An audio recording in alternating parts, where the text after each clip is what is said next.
Welcome to the Dance Party 247 podcast, first one of 2022. We have DJ Envy and we have a guest all the way from Falkirk, DJ Half Jate. And we're going to talk on a subject or two today that we've come across over the Christmas and festive period is DJ Christmas presents and the suitability to DJ and stream across the internet. Mr. Envy, you kind of brought this to our attention by a post that you saw. Would you like to explain? Yeah, I do want to say though, but don't forget to like, subscribe, and click the notification bell for when we release a new podcast or release any information DJ related. So I see a post on Facebook.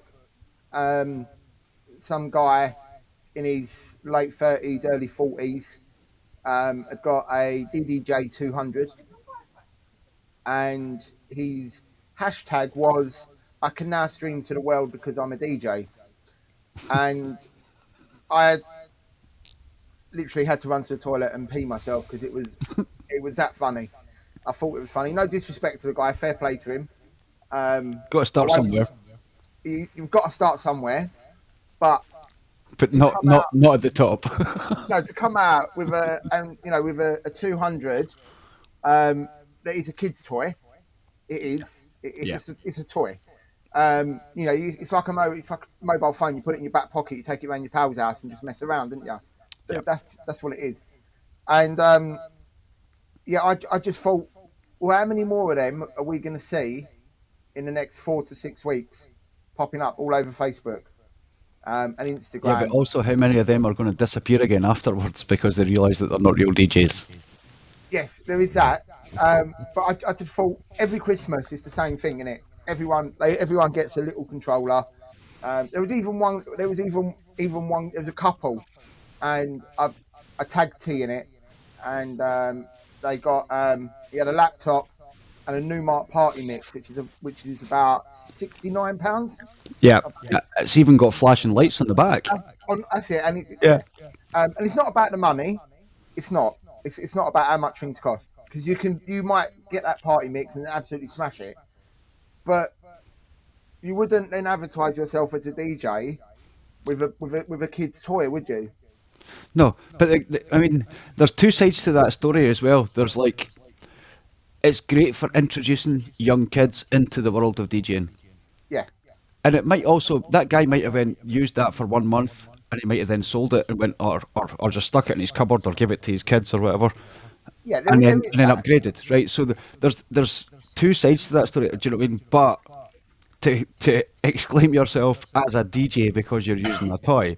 Well done. And it's not like we need any more DJs, but more the merrier, I suppose. Yeah. It just makes it harder for those people that actually have spent all their lives doing it. Yeah, and actually invested in equipment. Thousands and thousands and thousands of pounds worth. Do you know what I mean? Vinyl from back in the day, all DJs started there, and still not quite made it. I've spent about $250,000 in my life, man, just on DJ equipment over the years since I was like a kid, right up to now.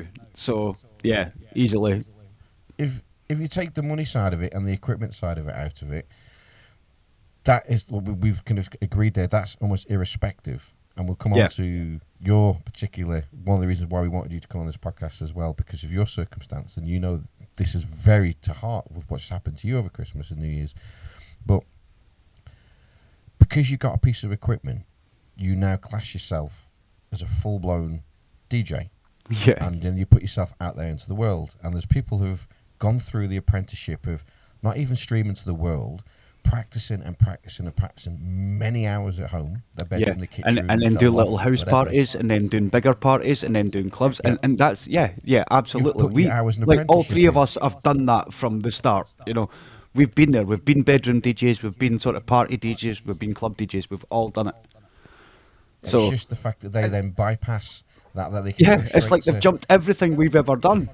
Yeah, but they can go. We stream, and we stream in a professional way with professional DJs with a professional attitude, irrespective of what equipment you got, because we've all got different equipment. Yeah, we've all got some sort of background or a developing background, and it's what we wish to do and take a professional outlook at what we're doing. Yeah. And then you got somebody come along who 2 days ago who got the equipment. They've got a handful of tracks, and you can stream tracks nowadays as well, so you don't even have to download them. Oh, and the funny thing is, they're not even paid for those tracks either. That's they've probably got a free month or three free months with whatever subscriptions. Yep. Spotify or iTunes or something. And then no, they probably downloaded them illegally off the internet. Do you know what I mean? Because they're playing songs that aren't even actual legit songs. So the people who made these songs originally aren't even getting paid. Do you know what I mean? So that to me, don't get me wrong, I'd done that when I was 14 years old. You know, bootlegs were a big thing. It was sort of... Yeah, back then it was different, wasn't it? Yeah, of course, because you couldn't go online and download... Exactly. That was how you got your music. It was like somebody handed you a tape, of a DJ set, and that was what you listened to, that DJ set, and that's how you learned how to mix, because you were like, what is that guy doing? And you would sit in your bedroom at night and you would listen to that guy and you'd be like, what is he doing there with those decks? Because he was only using, let's face it, 2 vinyls and a mixer. You know what I mean? A 4-channel mixer. You know what I mean? Tops. If you wanted tunes back then, you'd go down, on a Saturday or Friday afternoon, you'd go down. That was the highlight of the week. You'd go down the record shop and you'd buy. You spent the whole day, the whole day going through crates and crates and crates of vinyl. You would maybe narrow it down to maybe 4 or 5 that you would take up to the decks, like the one deck in the shop, and you would listen to them, and there was a queue. There was a queue to get to that deck. 5 tracks, you'd go home and you'd play over and over and over, and you would learn.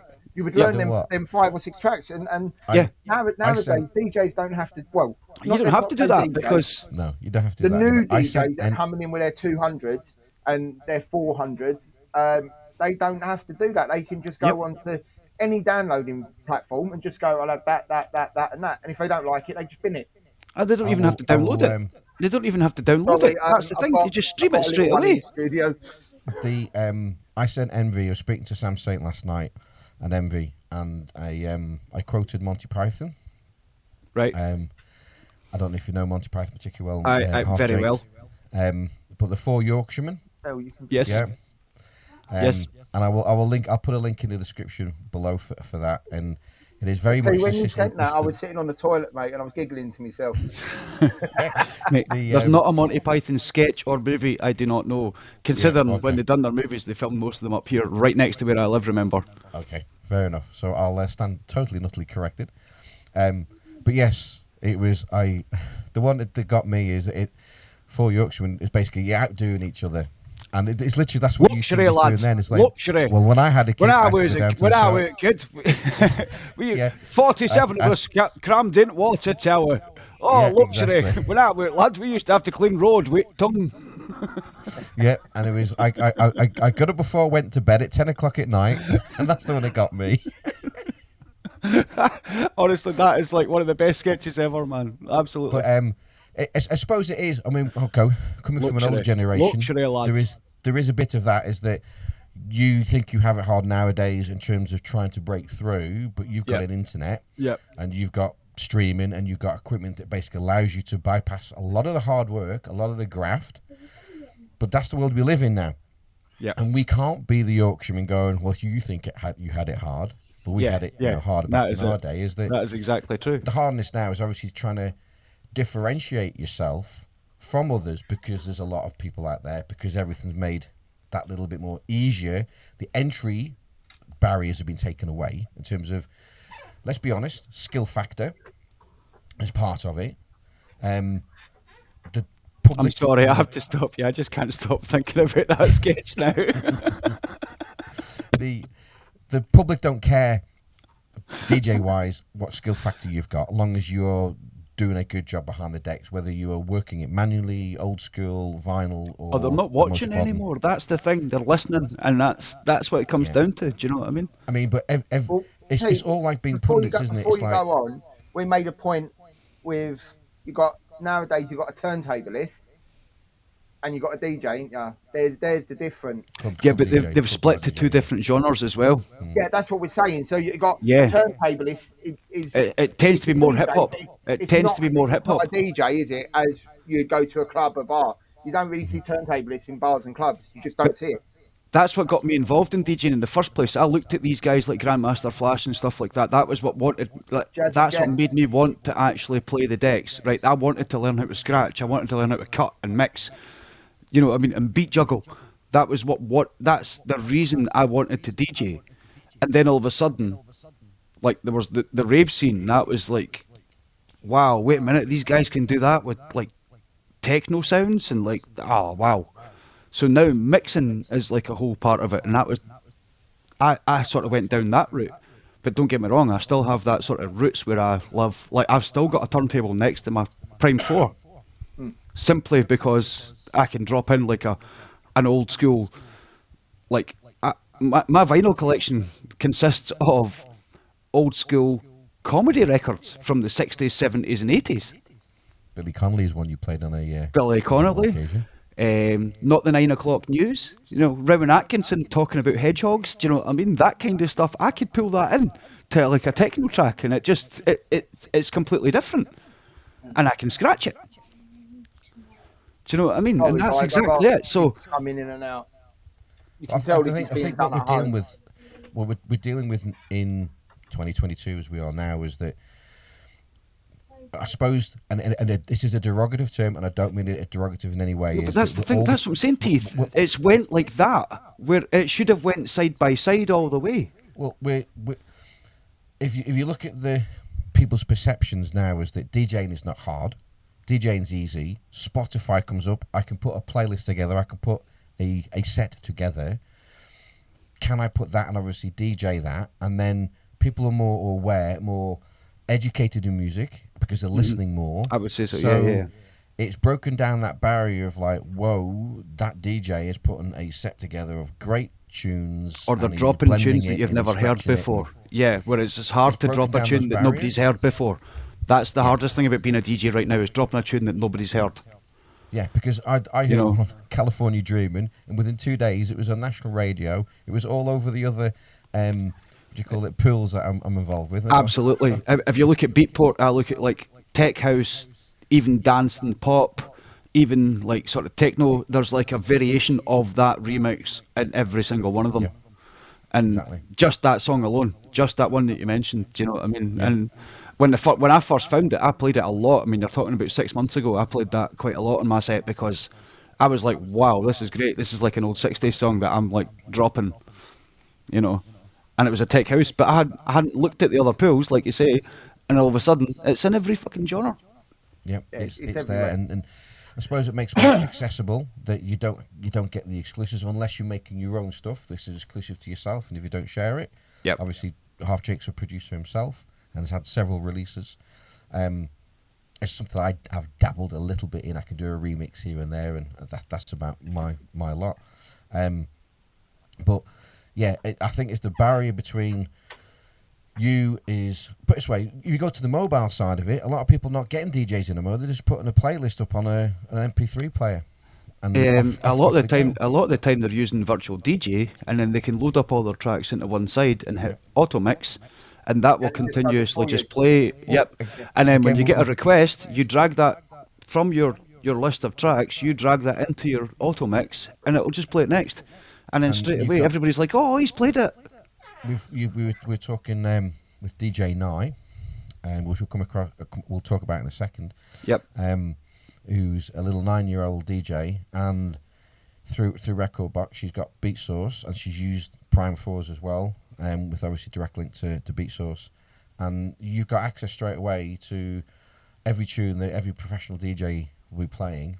Again, you need to know how to create your set and have good taste in music as well, and the genres and stuff like that. But and still have musical timing. Every DJ has access to the same tunes. And that's the thing, because she learned on a Prime 4, she learned on professional equipment, and there was no such thing as a sync button. I never once showed her that for like 6 months. She was like, no. She learned to use the pitch, she learned to use the key, and she would pick tunes that she liked, and she would only mix them if they were in key and in time. Yeah, well there you go. That's the equipment nowadays puts it in key. You can read the BPM. It'll even manipulate the key for you, and within, if you need it, fairly close, it will match the key for you. It'll actually lift it or lower it. So, a lot of the skill factor, the listening, the stuff that you just have to spend hours and hours and hours learning is Sean. It's gone. That's not it's gone. a bad thing, I don't think, because no, don't get me wrong. I can walk up to the decks now, and it's like I know I've only got 30 seconds left to mix a track. I can look on my list, and I know what key it is. I know what BPM it is, so I can flick it over, and all I need to do is get the beats right and let it go. We need to look at it in terms of all these are there to help you, and I think that what you'd mentioned before, that we should, as bar and club DJs, be actually closing the gap between performance DJs, because if you've got the time, like you said before, I'll reverse it the other way around. With me finishing a track and then dialing the next one in, within 15 to 20 seconds, I can be playing and mixing the next track in. Now, if I've got a 5 or 6 minute track, what am I going to do for that period of time? I should be doing a performance. I should be putting effects in. You used to be mixing. Yeah. Absolutely. So you should be closing those gaps to performance. Now, you might not be able to scratch, and back in the day you said beat juggling, but obviously you're just pressing a button because you've put a sample in it or an effect in it. But it should... That's not everyone should be doing that, because it depends on the genre of music and where you're at. If you're doing sort of prog house and it's an after hour set or a sunset set... Exactly. And sometimes the track is designed to go up and down, so the producer himself produced it to actually take you on a little journey. Yeah. So who are we to actually argue with that? Do you know what I mean? So that's right. Just go in and mix it up and then chop it up and just make a mess. Yeah. So we just take the next track in at the end of what they're tried to do. Do you know what I mean? But we should be looking at using the technology. Right. I used to use vinyl predominantly all my life, right? And then I gave up DJing for a few years, and then I just got that sort of little, that little, come on, you should be DJing again, that little voice in the back of your head. So I wasn't away to spend like £3,000 on a set of Pioneers or Technics. Do you know what I mean? Like, I wasn't away to set that up again in the house. Do you know what I mean? So what did I do? I bought a little set of what was it? I think it was the Newmark Mixtrack Pro 2, right? Mm-hmm. And I bought that, and I thought, brilliant, I could hook that up to my Mac. And I run Serato through it. And it was like, wow, hold on a second, I can actually do all the stuff I used to do, in seconds. Do you know what I mean? And I was kind of that's what kind of converted me. And I was like, oh, but I can't scratch on it.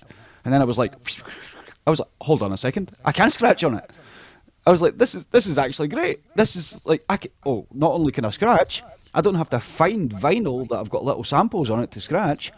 I could download MP3s off the internet. And that was it. I was like, hold on a second, I've just saved myself 2 or 3 days worth of work here. Yeah. So I was that's what converted me to digital DJing. But the thing is, what you didn't do, you didn't say, right, okay, I am now ready to stream to the world again straight away. Oh no, absolutely not. No. Because you knew that you'd had to get match ready. If you see anyone on a prime setup or anyone on a separate 6,000 SC6000s, 5,000s, or Pioneers, Pioneer 2,000s or the 3,000s, that you're saying, okay, you need to be this person's serious about this. That kit.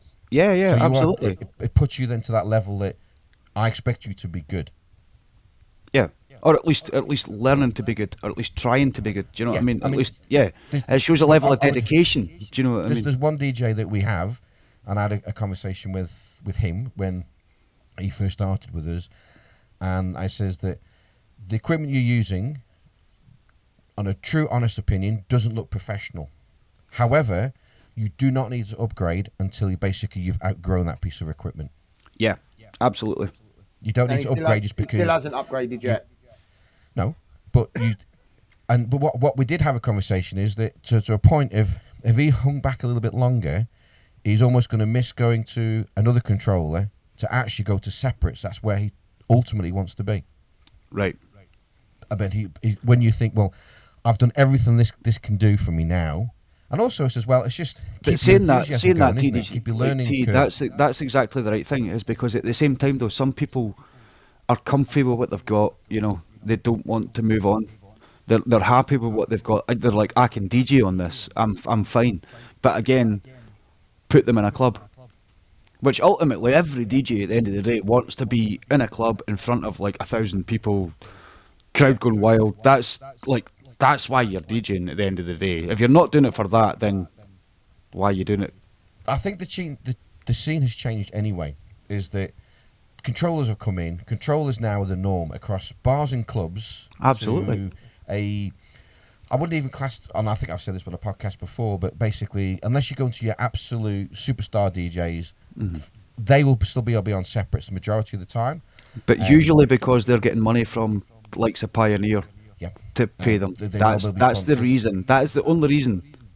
But because you can do more with a set of electronic stuff, like digital stuff. Like if you've got like a controller and then you've also got like, I'm trying to think of the name. It's a like Tractor, like you've got all your different kind of like pads, all that kind of stuff. Do you know what I mean? Like even Carol Cox uses Tractor stuff nowadays. Do you know what I mean? And that guy, when we were younger, was the 4-deck wizard. That was his nickname. You know, 4 vinyl decks and a mixer. That was what he used. Ironically, you know, if he went back to do that now, he would get even more praise because people think, well, I can't do that. Yeah, I can't do that. As much as I can actually emulate and sound to be 3 or 4 times better than what he can do. Yeah, I cannot do that. I cannot. But that's what I'm saying. That's how it's moved on. He might be doing something quite minimal, but to have 4 tracks in the mix manually, beat matched, it's like, well, I'm having to press sync on 2 of them and manually do the other 2, for example, because a lot of DJs would be that. To get 4 in the mix, we know how hard to get 2 mix. You don't have enough time. There's not enough time in a track to do that. Do you know what I mean? But that's what he done. That is a skill level beyond many exactly, people. And that's why these guys have invented this stuff so as we could all feel like Carol Cox. You know what I mean? That's why it was invented. But we're not them, are we? No, I must say, and they're still not being anybody close to it. No, to get to the point I was going to make before is when I see somebody in a club environment, not in a bar environment, I'm totally happy to see controllers and high bars controllers. Controls are perfect for bars because you rock up with just because 9 times out of 10 in a bar there's not the equipment. All you've got is a sound system if you're lucky, So you rock up, you plug in, and you play. You yeah, but when you see them in clubs, my heart just sinks just a little bit. And you know what? It is now seeping from the bars into clubs. Is that the clubs are not providing a lot of the sort of not your really high-end clubs or your really famous clubs, but there's a lot of clubs out there that don't even have their own equipment. They've got the PA equipment, like you said, but they don't supply their own equipment anymore. Well, they don't want to because a lot of the DJs just bring their own equipment in anyway. No, because they have to replace it every year because people, if it's a club owns it, people abuse it. They don't look after it like it's your own. If it's owned by the club, it's wrecked. 9 times out of 10, how many times have we turned up to a club and the stuff that we've been told that was there, and we're like, oh, that's great, we don't have to bring anything. You get there and it's wrecked. It's wonky. It don't work. Yeah, do you know what I mean? It's like, hold on, was Wongy playing here last week? Do you know what I mean? I don't know if I said this on the podcast or not before, but James Hype went from controller based, and he says, it just looks more professional if I'm on separates. That's the only reason he went to separates. But to emulate what he could do very easily, or for him that was easily done, or more easily done on a controller, he had to go to 4 decks. His setup was on 4 decks, a lot more room in the booth, and he had to learn a different way of doing things, and that become totally natural for him. So obviously that's more impressive doing it on 4 decks than it is somebody doing it on a controller, because again, there's a skill level that he's taking it to the next level again. No, you can apply that to any musician. I want to be impressed. Yeah. Musically, as well as a performance on the decks. If someone like him, I mean, I'm not to his kind of level. You can apply that to like musicians, as in like guitarists as well. He's a performance DJ, and DJS is very similar to what we've got here, and obviously I know absolutely. Like I love DJS that. Emulates James Hype very much, and you can see that in his style. I love the way he's got the 2 cameras as well, and he shows you what he's doing with his 4 decks. Yeah. Do you know what I mean? But, and he's always wanted to do that 4-deck thing, and he said that from the very beginning. I asked him directly, when you go to a club and if you're just left on 2 or 3 or 4 decks, he says that's what I have to do. I have to dumb it down because I can't do what I do when I'm at home. It sounds better, but the actual top end club setup, which is typically most clubs probably 3 decks, isn't it? 1 continuous. If you're lucky. Yeah. If not 2 decks in a mixer, and you go, well, I can only do half to 3/4 what I want. And the annoying thing is, it's a 2 decks and a 4-deck 4 mixer channel. As DJs who've watched the progression go from analog to digital, old school to new school, and we're now talking about guys who basically have like got a little toy for their Christmas present from their wife, and they've went, yeah, thanks, baby. I've always told you I could be a DJ. You know. Well, okay, that brings us nice and neatly onto DJ Nye. Would you like to elaborate a little bit on DJ Nye's story and what she got for Christmas? Well, basically, she came into the studio and used the Prime 4 setup with a full PA system and had a half-hour lesson, and then basically from there she's now mixing just as well as I am, and it's kind of sickening. How old is she? She was 9 on Hogmanay. And again, just before we came to record this podcast, before she went to bed, she had a little chat with us, and she was talking about beat sauce and the genres that she was interested in and mixing. And luckily enough, she's not one of those kids that just went, oh, I want to be a DJ. Do you know what I mean? That was something that her mum actually had taught her. Like, if you're in the car and you're listening to Kistery, right, which obviously, if anybody knows, like, obviously is old school and Anthem's radio station. It's Kiss, but the old school Kiss, right? So every single track that comes on, whether it be hip hop, R&B, house, techno, trance, whatever, she'll tell you what track that is and who it's by within the first bar of that song. Well, right, so straight away. She was appreciating what I was playing. I was playing a mixture of new and old stuff, probably a bit more old stuff in reality. Yeah. New Year's Eve. And she was like, she was loving some of those old school. She loved what you were playing. That's what I'm saying. It's like as soon as she seen that I was logged into like the actual website on Hogmanay, she was like, no problem. When you were playing at like 3 o'clock in the morning, she was like, the first time she came off the decks was when you were on, and she was like, yes. And she was like giving you shout outs, like she was telling you, give me shout outs and stuff. Do you know what I mean? Like, But that says, that's probably the defining thing between somebody who says he's a DJ, take the equipment to one side, we've talked a bit about that, is for me the biggest difference is if you become very studious, learn about your history, learn about the music. Yes, the new music will hit us all at the same time, or we'll discover it within a couple of days or a week or two of each other because it's so accessible nowadays. That was what got me, was our musical knowledge. Our musical knowledge is beyond our days, like hugely beyond our days. You have a breadth of knowledge which is going to stand you in good stead to be a versatile DJ. Yeah. And she is, that's the thing. And like every time she mixes, like sometimes I'm sitting there going, hold on, what did she just do there? Because I'm going to steal that. Do you know what I mean? With an envy. Tell us what you were telling us before about you watching somebody that wasn't doing anything. Oh, what, with the guy on Facebook? Mm-hmm. Yeah, so he this is the guy who got the DDJ 200 for Christmas, and I was watching it because I was curious, and you can see him pressing Q play, and you're waiting. There was no pitch slider movement. There was no jog wheel movement.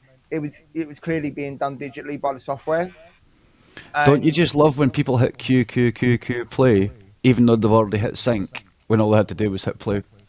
Yeah, it makes no sense. It makes you look good. I'm doing something. But this is the guy who says he's now a DJ. Who can't beat match 2 tracks together. That's brilliant. You know, he's just using sync, and let's be honest, Half Jake's taught DJ Nines the right way. Use the jog wheel, use your pitch control, sync button. What's that? It don't exist. It's not. It's not a real thing. We know DJs that have been DJing for years and they're still not very good. Yeah, we know these DJs. We won't name them. We had a DJ that was exactly the same. Right at the start. Right at the start. Yeah, and we put up with him. Yeah, I remember. Starts with S. And it got to the point where we couldn't. We was like, well, that enough is enough. Bad mixing, 1 or 2 tracks every now and then, yes, fine, but not every mix. To be consistently shit every mix. Just because you can play on vinyl, it probably make you a better digital DJ and appreciate it more. It definitely did. It made it so much easier for me to go to digital than it would be for somebody digital to go to vinyl. I know that for a fact. That's 100%. When they're playing out, it doesn't matter. Really doesn't matter. As long as they do their job, well, especially if you're in an employed professional. But like you say, if you've got those fundamental skills, you can walk up to any set of decks and DJ and I proved that. She on Christmas Day when she looked at that DDJ 200, she was like, "Oh, I know what that is. I know what that is. I know what that is. I know what all those buttons on this decks do." There wasn't 4 channels. There were 2 channels. So it took a lot of the stuff that she didn't use, that she hadn't learned yet, out the equation. And straight away it was focused on all the things she had learned. Do you know what I mean? So she was just straight away like, oh, this is it. So there was no lessons involved, nothing, didn't have to be shown anything. That was it, she was away. It's one of those things, obviously, she's one of these people that probably was always going to do it. She is suited to doing it. Aye. Some people are suited to just be a natural footballer, and they've got great skills, but they're a great person as well. They're humble, they're down to the ground, you know what I mean? They care about people. Some people learn things as soon as they see them like that. Aye. Yeah, and they're a good rounded person with a good skill set in the right place. Literally. And it can be seen, it's more genuine, isn't it? I mean, you look at any DJ, those obviously have egos and those who don't. The ones that are more respected are the guys who are just a good guy or a good lady. Absolutely. And that's what I love about Dance Party. That Cora dance party, everybody seems to be like that.